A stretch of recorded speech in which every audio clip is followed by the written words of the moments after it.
Hi, this is Mike Matthews, Superintendent of the Manhattan Beach Schools, and I'm here to give you my State of the Schools address that I've been giving to a lot of groups around the community to let you know what's going on in our schools and how we're progressing. So here is our report for 2012. The board set a number of goals for this year, and probably the most important of all of those is our goal on academic strategies, just finding ways to improve our students' achievements as we go along. And that's in spite of the fact that our scores are already quite high. You may know that we're already ranked as the #3 school district in terms of unified school districts across the state of California. Pretty darn good. And what I like most of all is the fact that over the last 4 years, even though our scores are so high, we've been continuously improving along the way. Not only that, for the first time, all of our schools are above 900 this year in API scores, an achievement very few places in California ever get to. So we're doing that, but we're still not satisfied. We know we can do better. And one area where we're pushing to do better is in the area of writing. We do a great job of teaching writing, and I've always believed as an educator that if I want to have one way of determining how well a child is doing in school, show me a piece of writing that she or he has done, and I'll be able to tell you a lot about them as a thinker, as a critical thinker, in terms of what they know and what they don't know. It's just a great way to communicate, and as an adult, writing is a key component of success as well. So we teach writing, but we don't have a uniform approach to it that we stress as a district. So that's going to change. This summer, we have 75 of our teachers, about a quarter of our teaching staff, are going to be in a week-long institute. I'm really appreciative of them giving their time for this, to learn this way of writing called the Writers Project, where teachers really work with students one-on-one and coach them to help them become the authors that they are inside. And so we like this, and it's gotten some notoriety. A couple months back, there was a front-page article in the Daily Breeze. That's kind of a hard thing to get on the subject of writing, and so we were very pleased to see that come out and get that notoriety for us. So we're going to push that hard. We think it'll be a 2 or 3 year project where we get our teachers focused on this way of teaching, and I think it will make a big difference as we move forward.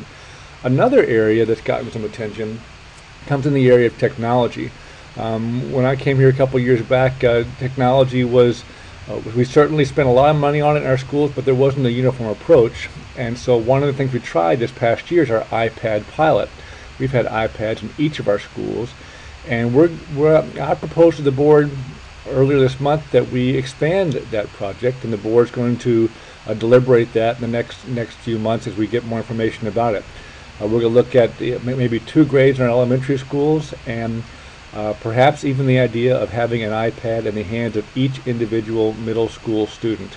If you've used an iPad, I think you understand where I come from when I say that it's a life-changing device, and that you can do all your reading on it, you can do all your assignments on it, you can do all your organizing and note-taking on it, and we've had our teachers do some amazing things in terms of instruction using the iPad. So we are very hopeful about that and still working on that for the year. You may have seen on 60 Minutes or on TED Talks the idea of the Khan Academy. Again, this is a way the iPad can be used to individualize instruction for each and every child. If you haven't seen it, check it out on, just look up Khan Academy on your Google, and you'll see this amazing TED Talk that the inventor did. Here are kindergarten kids at Grandview doing great work with the iPad project. Again, not much training necessary. They jump on it right away, and they are very adept learners at this. We've done other expansions as well.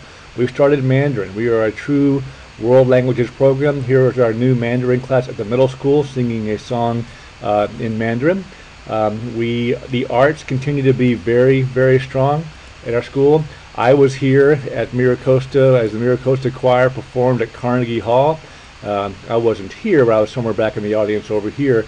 Our choir was up there on stage, and they were awesome. They were so wonderful, and it's just representative of the amazing things that the arts in our district do.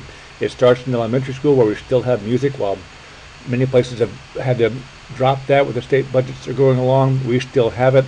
Our drama program is alive and well. I just saw Fiddler on the Roof at the high school and Honk at the middle school. It's just as I said, the arts are alive and well, and you would be proud to see our students performing on national and global stages like they do. Great work. We're also a green place, so we applied to be one of the first ever green ribbon schools, and I'm proud to announce, as Grandview did here, that Manhattan Beach's Grandview Elementary has earned the distinction of being a national green ribbon school.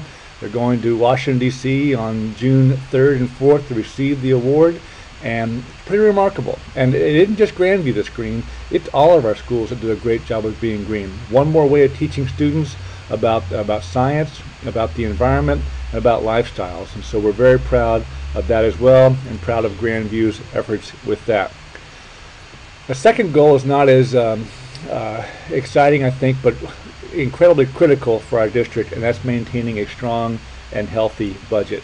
And that's hard to do these days, because if you look at what's happened since 2008, budgets have been devastated in many places. While a few places have seen increases, most of them have seen decreases, including in California. We've lost almost a quarter of our funding for each student between 2008 and now. Devastating cuts. And yet we've managed. We did some serious cutback. We did keep teaching practically the same, but we reduced 25% of our classified staff and about 40% of our administrative staff a few years back, and those were difficult cuts. We've also had MBEF and others doing great work for us. So in spite of all those cuts, look at what we've kept. Low class size, 23-to-1 in grades K-3. We've kept music, as I mentioned. We've kept school counselors. We now have 21st century leadership for the iPad project. We have writing leadership that I just discussed. We have science programs in elementary school, reading programs in elementary school. Tech support has actually increased over the past few years. Our libraries are still open, and our secondary class size is actually quite low compared to others. So we still have things in our budget that many people do not. Big thanks go to the Manhattan Beach Education Foundation and our PTAs and the Athletic Foundation for all their support. We're a unique place. It's often imitated and never duplicated what they do over there at the Ed Foundation, and that's a big reason why we make it. This is part of our next goal, that of effective communication, and we're trying to do a much better job with that. We had our TED conference last year in October, having another one, I believe, October 27th.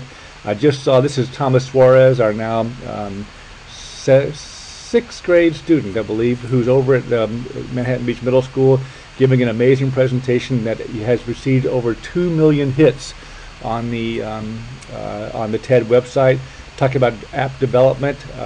And not only is he a smart guy in terms of what he can do with computers, but he's a great speaker, very engaging, very natural, and a lot of fun.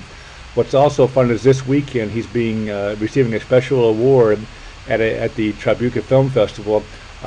It's Thomas is getting an award, and this guy right here without the mustache, Justin Bieber, is getting an award too. Kind of funny, since Thomas's app mentions Mr. Bieber in his development. So that's one way we communicate with the TED going on. We have a brand new website. If you haven't seen it, I encourage you to check it out.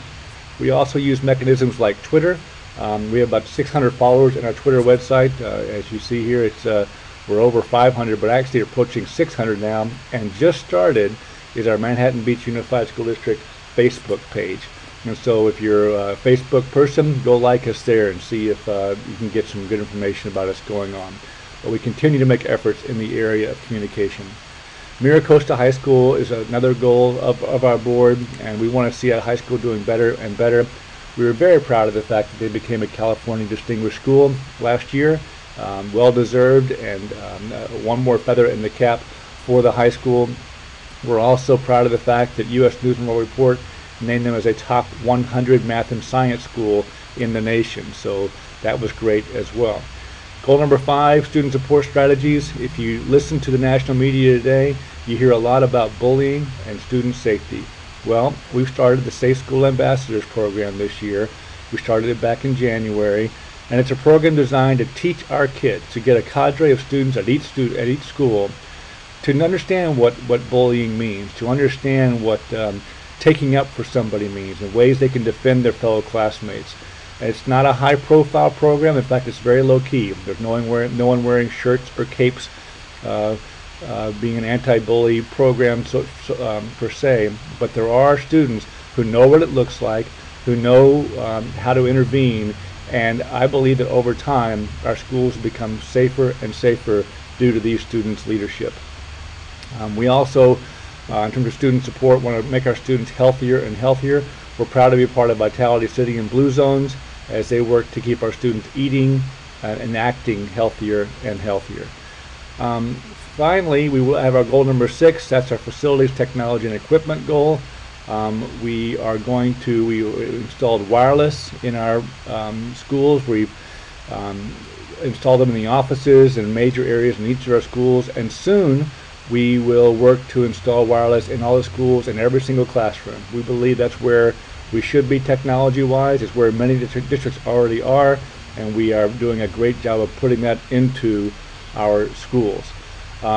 We started our MiraCosta construction project, and you'll see there that there's our board and our staff there doing the ceremonial digging, and there's our plan for the actual development of the schools. I'm not going to go through it now, but on this link you'll see a 5-minute video describing how the construction project will look. I encourage you to check that out as well. So challenges for this year. Certainly one of our challenges is the state budget. It continues to be uncertain. It continues to be difficult. You saw that we're managing in spite of that difficulty, but we have a ways to go still, and we still don't know what next year's budget looks like. That will be a challenge for us. MiraCosta construction. We know it's a $50+ million project. We know we have to do it right. We're ahead of schedule at this point and doing very well with things, and we have a great system of communicating about that, and I encourage you to check that out, and we will stay on that. We have to figure out what we're doing with the iPads. I've made a recommendation to the board. The board's going to be looking for a lot of information to make a really thoughtful decision in this process, but that's a big task for us as well. So that's where we are right now, some of the major things going on. I encourage you to email me or call me if you have any questions about that, but we're proud of our accomplishments, proud of where we're going, and very proud to be a 21st century school in Manhattan Beach. Thank you very much.